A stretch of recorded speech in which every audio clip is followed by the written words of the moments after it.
May bagong phone na ulit ang Infinix. Ito yung Infinix Note 50 Pro. Check natin. Sa wakas, nagparamdam na ulit sa atin ng Infinix. May bago na ulit sila. At kita nyo naman dito na may collab sila with Call of Duty Mobile naman. Kumpleto pa rin sa accessories. Meron tayong magnetic case dahil may wireless charging to. SVIP card for car care service. May tempered glass na rin at syempre charger and cable. So eto na nga yung mismong phone. Unang-una kong napansin dyan yung kakaibang style ng camera island. Honestly, nung una, hindi ko alam kung okay ba siya sa akin or ano. Pero habang tumatagal at tinitignan ko, unti-unting nagiging maganda sa akin yung design dahil na rin siguro kakaiba. Tsaka ang laking plus din sa akin nung build kasi entry-level phone lang nila to pero naka-metal frames na. Bagay na bagay din yung ganitong kulay sa metal frames. At alam nyo naman na usually nakikita lang natin yung metal frames sa mga 25k plus na phones.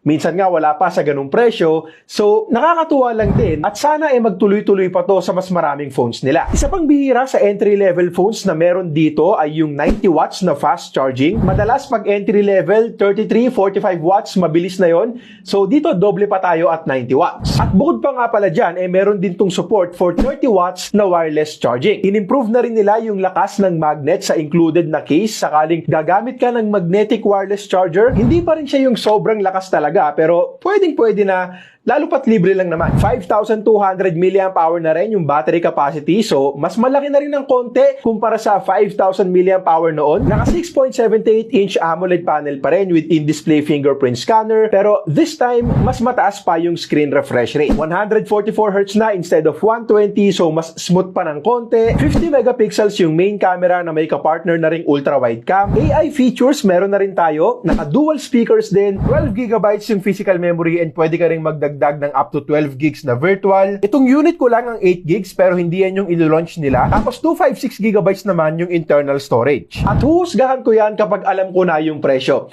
Sana mura lang din tulad ng ibang mga Infinix phones. Pero para mo confirm, abangan nyo na lang din yung video ko kapag nilaunch na to sa April 23. Nabanggit na ng Infinix na meron daw silang promo price para dito. Hindi pa lang nasabi yung eksaktong amount. Magbibigay din daw sila ng free 1-year subscription ng VU bukod sa promo price na yan. So again, abang-abang na lang din tayo sa mga promo, freebies, and discounts sa April 23.